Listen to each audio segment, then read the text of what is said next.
మనోడికి ఆఫీస్ అంటే అలర్జీ. ఏకంగా 10 ఏళ్ల పాటు ఆఫీస్ ముఖమే చూడలేదు. చివరికి ఆఫీస్ అడ్రస్ కూడా మర్చిపోయాడు. ఈ పుణ్యాత్ముడు కువైట్ లో ఉంటాడు. ఇక శాలరీ మాత్రం నెల నెల టైం కి బ్యాంక్ అకౌంట్ లో పడిపోవాలి, లేదంటే చాలా కోపం వచ్చేస్తుంది. కంపెనీ కూడా ఒక 10 ఏళ్ల పాటు ఇతన్ని భరించింది. చివరకు చేసేదేం లేక కోర్టులో కేసేస్తే ఇతను తీసుకున్న శాలరీ కన్నా కూడా 3 రెట్లు ఎక్కువ తిరిగి కంపెనీకే కట్టాల్సి వచ్చింది. ఇలానే జర్మనీలో ఇంకొక ఆవిడ ఉంది. ఈవిడ టీచర్ గా పనిచేస్తుంది. ఈవిడకు ఒంట్లో చిన్న నలత చేసింది. అది ఎంత చిన్నదంటే 16 సంవత్సరాల పాటు ఈవిడ ఆఫీస్ కే వెళ్ళలేదు. కానీ 16 సంవత్సరాలు మాత్రం శాలరీ టైం కి తీసుకుంది. కానీ ఈ 16 సంవత్సరాల్లో ఆవిడకు వచ్చిన శాలరీ ఎంతో తెలుసా? ఏకంగా 10 కోట్లు. ఇక చూసి చూసి యాజమాన్యం కూడా ఒక రోజు, చాలా ఇయర్స్ అయింది కదమ్మా, నీకు ఒంట్లో బాగాలేదని చెప్తున్నావు, ఆ సర్టిఫికెట్ కొంచెం మాకు తెచ్చివ్వు అని అడిగితే, అసలు నా పర్సనల్ విషయాల్లో అడగడానికి మీరెవరు అని చెప్పి రివర్స్ లో వాళ్ళపైనే కేసేసింది. నిజంగా ఈవిడ ధైర్యానికి హ్యాట్స్ ఆఫ్ చెప్పకుండా ఉండలేం. వీళ్ళు ఇలా ఉంటే ఇంకొకడు ఉన్నాడు, ఫెడరిక్ డ్రెస్పాడ్ అని ఫ్రెంచ్ లో ఉంటాడు. ఒక పర్ఫ్యూమ్ కంపెనీలో మేనేజర్ గా పనిచేస్తున్నాడు. అయితే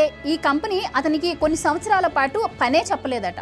మనోడికి విపరీతంగా కోపం వచ్చేసింది. అసలు ఎందుకు నాకు కంపెనీ పని చెప్పదు, నేను ఎన్నేళ్ల పాటు ఇలా ఉండాలి, నాకు బోర్ కొట్టేస్తుంది, దీనివల్ల నా మెంటల్ ప్రెషర్ కూడా దెబ్బతిని నాకు చివరకు మూర్ఛ రోగం కూడా వచ్చిందని చెప్పి వెళ్ళిపోయి డైరెక్ట్ గా కోర్టులో కేసే వేసేసాడు. కోర్టు కూడా దీన్ని బోర్అవుట్ గా భావించి అతనికి $45,000 అంటే సుమారు 40 లక్షల రూపాయలు కంపెన్సేషన్ గా ఇవ్వాలి అని చెప్పి ఆ కంపెనీకి ఆర్డర్ వేసింది. మనకు కూడా వెస్ట్రన్ కంట్రీస్ లాంటి కోర్టులుంటే పని చేయకుండానే కోర్టులు తీసుకోవచ్చు. ఇవన్నీ విన్న తర్వాత మనకేం అర్థమైంది? పని చేయకుండానే ఎందుకు పని చేయట్లేదు అని చెప్పి కారణం తెలియజేసేలా కేసు వేస్తే జీవితంలో పెద్దగా కష్టపడకుండానే సెటిల్ అయిపోవచ్చు.